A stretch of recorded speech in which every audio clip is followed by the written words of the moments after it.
Great. I am Karen Lowenstein, Director of Member Services for AAQEP, and today I'm joined by Linda McKee, our Chief Operations Officer. Together, we're going to share with you a presentation entitled Accreditation and Continuous Improvement. Our presentation is really just a brief overview of how AAQEP situates the work of accreditation or quality assurance in the broader endeavor of continuous improvement. And our overview is really intended to support providers anywhere in the process of accreditation, whether you are at the start of your journey or you've actually completed a full cycle of work with us. Here you're going to see reference to the AAQEP way, which really just refers again to how AAQEP connects accreditation to continuous improvement. Improvement doesn't really stop with an accreditation decision. It actually continues as you collaborate, as you determine and use evidence around your innovations and your plan changes. Accreditation might document quality, but we always know that there's ways to grow and improve. So when you think about accreditation, you might concretely think about that report that you have to write. What we're hoping at AAQEP is that accreditation is not just a report on the shelf. Our philosophy is really that accreditation is about these two goals of quality assurance and continuous improvement. Accreditation is a way to name what's going well, what your strengths are as a provider, and it's also always a way to talk about what you're working on, what you might identify as challenges and opportunities, and really ways of moving forward. I like this visual because it shows you that accreditation is a journey. It's kind of a metaphor we use, and there are various stops along the way. Here you'll see the various stops from the annual reports to the accreditation proposal to the site visit, the typical stops, I suppose, along the journey. What you also, though, have are these arrows that shows a cycle, and really each step is intended to build on the one prior to it. And there's a sense of ongoing purpose and ongoing attention to quality and growth. What I would love to do is actually animate this slide so the entire cycle moves forward as you move forward in your journey. The three questions that are articulated here, what are we trying to accomplish? What changes can we make that will result in improvement? And how will we know whether a change is an improvement? These are really the big questions that guide not only the AAQEP accreditation journey, but again, this work of continuous improvement. We really try to thread these three questions throughout a provider's journey. So I'm going to turn things over to Linda now so that she can provide more insights on the way this actually goes. Linda? Thank you, Karen. Fantastic. I really appreciate you putting that foundation in place for us so that we can start talking about where are you now? Really to think about changing that culture into one of continuous improvement. First of all, well, we need to know our own culture, right? So do you talk about and work with your colleagues and have that shared sense of goals, beliefs, and values regarding, what Karen mentioned a minute ago about those desired outcomes? Are you agreeing on the important parts of your work? If not, then how are you addressing any areas where, might be of concern? And then what should your stakeholders know and be able to do? And how are you involving them in the work? Have you a shared commitment to growth and inquiry? These are some important questions, just as the ones that Karen just addressed, so that we can move forward into that culture of continuous improvement. So looking at that, a culture of continuous improvement does begin with the systems model. And that's a big area, big change for some people, because remember, Karen just talked about wanting to have those cycles that moved. And here we are looking at a different version of the cycles that move. So the Plan, Do, Study, Act is one that comes from improvement science, but it's one that can be used for both the systems model and also for personal change.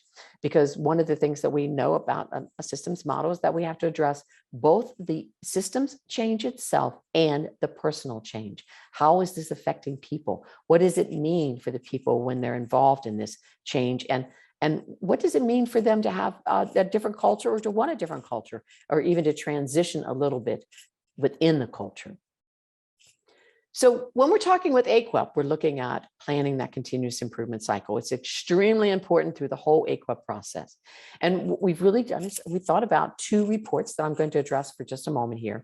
These are reports that should be familiar to you, or will be if you have not gone through accreditation process with this yet, right? But the report of the quality assurance report is the one that you would be writing as the provider. And then, of course, there's the annual report that you would be completing after your accreditation decision, completing in full. Everyone really does give us a little bit of draft of the first section of it, but the completing of the full part of it really is looking at part 2, where you're talking about those improvement and innovation opportunities and what do those mean. So we'll dig into all that just a little bit more. This is the piece about the quality assurance report. Obviously, you're going to give the introduction that's going to talk about your context and mission. Extremely important to talk about that context and really helping us to make those adjustments in your improvement and innovation cycles. So, and then, of course, the standards 1 through 4, what evidence is available, what needs to be planned. And sometimes when you're talking about what needs to be planned, those would be those improvements in innovations. And under each one of the standards and potentially each aspect, you would be looking at those innovations, their plans, any improvements, and their evidence. And then you would encapsulate those into the section here that is 5, evidence of identified improvements and innovations. A great part of the conclusions and findings that will follow through with your entire accreditation process. So the conclusion about the findings and commitments, that would be that particular section. You're really summarizing what your evidence tells you and thinking about what are those plan changes, give an explanation of those plan changes. Sometimes this is where you may have identified some gaps when you did your data analysis and your evidence analysis and thinking about, well, we need to change some things. It could be you're going to adapt or adopt or abandon some things. It could be that you just want to talk about some innovations. So it might be some new areas of investigation or inquiry that you want to look at. And then it could be that you're really going to just go forward and approach some new initiatives or some new innovations. So that particular part of your work would be addressed in the QAR conclusion. That's called findings and commitments. The annual report is the part that you do start completing. As I said, the part 1 would be where you would do that on a regular basis. That's really about the numbers and about keeping updated on all of your demographics. But there's a part 2 that will be completed after you receive your accreditation decision. That's when you're going to start documenting those self-assessments, thinking about the continuous growth of the program, the improvement in any innovations, and aligning those potentially with anything that you have done before or documented in your QAR under the conclusion section. You would provide the evidence from those common program performance indicators. That could be, as you see listed there, completion rates, license passing rates, the employer employment data, and then, of course, any program selected measures of performance that also would include your criteria of success. What would be the criteria of success that you've determined for that program selected measure? So here's just a screenshot of what the numbers, the section 6 of part 2 looks like when we're talking about the self-assessment and continuous improvement, growth and improvement. So this is for standard 1, but we continue it on and do this for every standard. Now, the interesting thing when we were looking at this and thinking about how are we going to complete this, what does this mean? We started breaking it down. What is it? And what are the guiding questions that we have there? And, what are some of the things that we might need to do? So when we started talking about those strengths within each one of the standards, you would be reporting on what is your continuous improvement from this past year? How is it related to what you put in your QAR? And to a couple other documents that we'll talk about in just a moment. So your guiding question for that strength, what have you accomplished since the QAR or since your last report, if you've been using this annual report on a regular basis, which of course we would all hope that you would be doing. Then of course the area of needs would be reporting in any new findings or areas that you may want or need to change. This may be where you have made some decisions about changing based on perhaps the evidence that was collected from the review team, perhaps based on information that came from the Accreditation Commission, or even just some conversations that you've had. So what do you need to change in order to improve your programs? And this is where you would include what led you to this decision and what actions you will take. And then, of course, on the goals, that's reporting on new innovations or pilots even. Sometimes this could be even maybe some new research or some grants that you have, that would address these particular innovations or, these particular ideas, maybe some these improvements that you're thinking about. So what innovations are you trying or considering for this year? Include the rationale and, of course, your plan in order to reach those. And always when you have a goal, you want to think about, again, what is that criteria for success? How are we going to measure that success? So planning for continuous improvement is, what do you know about your program's strengths and opportunities for improvement? You would look at what you have received from the quality review team, which would be that quality review team report. And then, of course, from the Accreditation Commission, the Accreditation Action Report. So the quality review team report, you're thinking about, what does the review team notice when they're thinking about the evidence for the aspects for each standard? What did they share with you about data quality? What did that report talk about when they were looking at program capacity? Or, even going right back to our focus, those improvements and innovations. What did the review team mention about the improved and identified improvements and innovations that you have? And then, of course, what do you and your colleagues see as next steps? So make good use of that team report so that it can guide you through the next couple of years and really, implementing the improvements and innovations that we're talking about. But the other place that's really important to think about would be that Accreditation Commission's action report. So the Accreditation Action Report, you'd be thinking, so what did the Accreditation Commission decide? What did they talk about? Sometimes it's just, what did they address? It's a very transparent conversation. So it could be, what were some of the questions that maybe someone asked, one of the commissioners asked you? What would be some conversation that they may have had amongst themselves? So what did they decide? What did they discuss? And did that really make you think about, there's some areas that maybe we could dig into it a little bit deeper.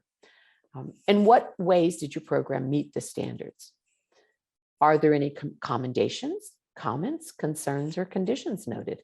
And unfortunately, as humans, we have a tendency to go to those negatives and concerns and conditions. But please keep in mind, those commendations are really important. Build on your strengths. Look at those strengths and think about, what are those commendations and how can we reuse what is happening? Why did we receive that commendation and what is happening there?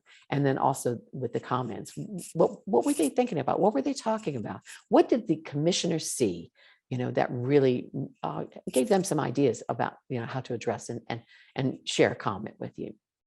So, and then how do you and your colleagues use the report to build out the next steps and sustain the improvement process?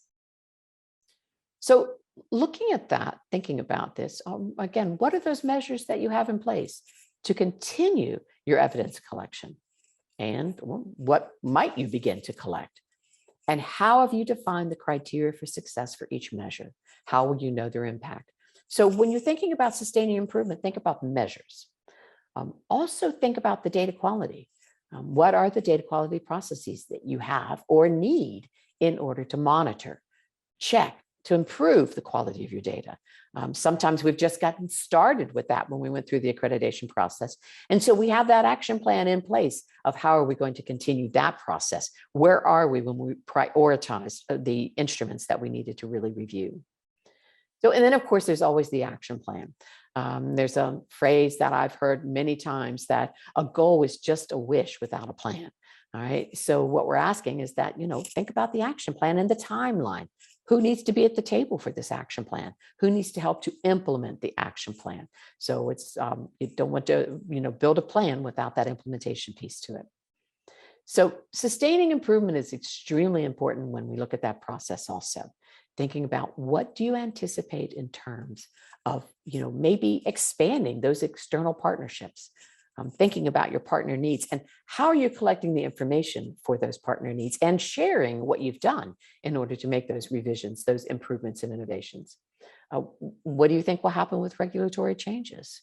Right. And then perhaps even faculty and staff needs, not just an expansion necessarily of the faculty and staff, but also the resources that could help them to do, and improve the work that they're doing themselves. So how do we really look at that and work on those pieces? So having said all that, I really thank you, Karen, for giving me the opportunity to talk about that for a few minutes, but I'm going to turn it back over to you now so that you can talk about the supports for continuous improvement that AAQEP offers. Thanks, Linda. So AAQEP has workshops that really dig into what continuous improvement means. And so you see 3 of them featured here. We have using data to sustain improvement, which actually goes very deeply into improvement science and has a specific look at that plan, do, study, act model that Linda just reviewed briefly in this presentation. We also have a workshop on quality implementation, which is about creating and really sustaining that culture. And then we have a new institute this fall, the Emerging Leaders Institute, and we're really targeting those who serve in key coordinating roles for the work of accreditation. So be on the lookout for registration for that. AAQEP has webinars that actually help you as a provider map out your journey using those stops that we talked about earlier, those stops as kind of guideposts along the way. Recall that webinars are free to members and that the latest live webinar is always available on demand. What is important to note here is that these specific webinars have that thread of continuous improvement throughout. So each of these stops actually has a place where providers can talk about what they're working on as part of improvements and innovations. There are lots of ways for you as a provider to share your learning and to learn from others. So this slide features different spaces and resources available to you. Know that collaboration and sharing knowledge are definitely a key part of what AAQEP hopes to do and hopes to provide spaces where that happens. So I really invite you to join these spaces as ways to contribute what you've been learning and really learn and hear from providers all across the country. AAQEP really wants to honor the quality work that you are all doing as providers and really recognize the knowledge that you have to contribute to the field. And so what you have here is not an exhaustive list, but a list of ways that you could think about contributing your knowledge to the field. You might submit a proposal to our annual symposium. You might share your knowledge at our member quarterly. You might decide you want to present or co-present with AAQEP staff on your continuous improvement process. We are happy and attend local and national conferences and certainly would welcome that opportunity to co-present with you on what you are learning about quality assurance. And also there's plenty of peer-reviewed journals that would welcome contributions from you in terms of all the work that you've done on continuous improvement. There are also many ways that you can advocate for the work of EdPrep programs. Again, here's a list of different roles you might consider in terms of supporting the work of EdPrep leaders and peers. You might serve as a member of a quality review team, which allows you the opportunity to learn deeply about another provider's hard work in their context. In fact, serving in these roles, I've often heard from folks who've chosen these roles that they initially serve to learn more about the information to take back to their contexts. And then in the meantime, they say they end up learning so much more about the quality work in our profession that enables them to speak about what others are doing in really powerful ways. So you'll see here, you might choose to serve as an AAQEP ambassador, which is someone that we look to offer insights during workshops or webinars, or even participate with cohorts. We'd love to have you serve in one of these roles. So please reach out to us if you'd like more information. So here's how you can find us. So you'll see Linda's email and my email as well. Please reach out to us. Let us know how we can best support your accreditation work and your continuous improvement journey. We are grateful that you chose to watch our presentation today, and we hope to see you soon. Thanks so much. Looking forward to meeting all of you. Thank you.